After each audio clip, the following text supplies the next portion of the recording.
네, 다른 혈액형끼리는 수혈을 할 수 없죠. 이건 초등학생도 아는 상식 중에 상식입니다. 그런데 부산의 한 병원에서, 그것도 종합병원에서 B형 환자에게 A형 피를 수혈했습니다. 이런 어처구니없는 일이 벌어졌습니다. 인공관절 수술을 받던 할머니, 70대 할머니였다고요? 인공관절 수술은 그렇게 어려운 수술이거나 유독한 수술은 아닙니다. 그렇죠. 그냥 그 70대 할머니가 인공관절 수술을 들어가셨는데 3시간 있다가 중환자실로 옮겨지게 됩니다. 그 이유를 봤더니 수혈을 하는 과정에서 혈액형을 잘못 넣었다는 것인데요.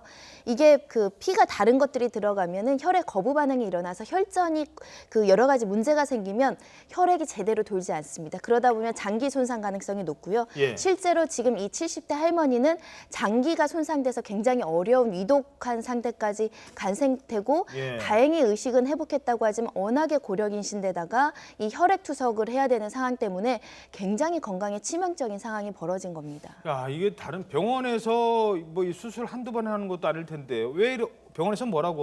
일단은 실수라고 대답을 하는데요. 네. 어떻게 보면 이 혈액형 수혈 문제는 아주 의료 중에 기본적인 의료 조치라고 생각이 되는데 이 여기에 이제 실수가 벌어져서 한 생명이 지금 위태롭다라고 한다면 이것을 단순 실수라고 얘기해야 되는지 참 아쉬운 부분들이 있고요. 결국은 이제 법적 조치를 취한다고 합니다. 환자 측에서. 예. 일단 업무상 과실치상으로 문제를 삼을 수 있고요. 이 부분에 대한 어떤 위자료, 치료비, 손해배상 모두 청구할 수 있는 사안으로 보입니다. 예.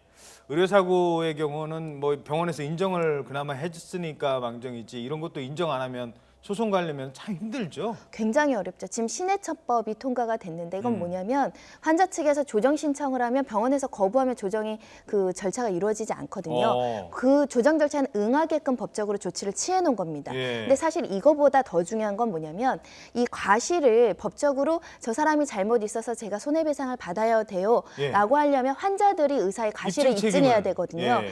근데 이것을 의사한테 입증 책임을 주면 의사가 나는 수술을 제대로 했어요. 나는 필요한 조치를 다 했어요. 예. 그걸 입증하지 않으면 책임을 져야 되는 거거든요. 어허. 입증 책임이라는 것이. 예. 이것을 입증 책임을 의사한테 가는 것이 맞다라는 논의가 10년, 20년째 이루어지고 그거 당연한 거 있는데도 아닌가요? 이루어지지 못하고 있습니다. 이것 아니. 때문에 의료 소송이 이루어지면 환자들이 의사가 어떤 수술을 잘못했는지를 입증할 수가 없지 않습니까? 전문가만이 알 수 있는 분야를 어떻게 환자가 나한테 그렇습니다. 무슨 아까 뭐 CMIT 이런 어려운 용어 써가면서 어떻게 설명을 합니까? 그렇다 보니까 의료소송에 패소하는 경우도 많고 그러다 보니 의료사고 때문에 피해자들이 양산이 되고 예. 피해 구제를 받지 못해서 사실 사회적인 문제가 굉장히 심각하거든요. 이런 부분들이 조속하게 제도 개선이 돼야만이 의료도 어떻게 보면 선진화 될 수 있는 것이고 의료 피해 때문에 사실은 억울하게 피해를 받는 사람들도 줄어들지 않을까 싶습니다. 아직도 그거 안 고쳐지고 있군요. 굉장히 어렵습니다.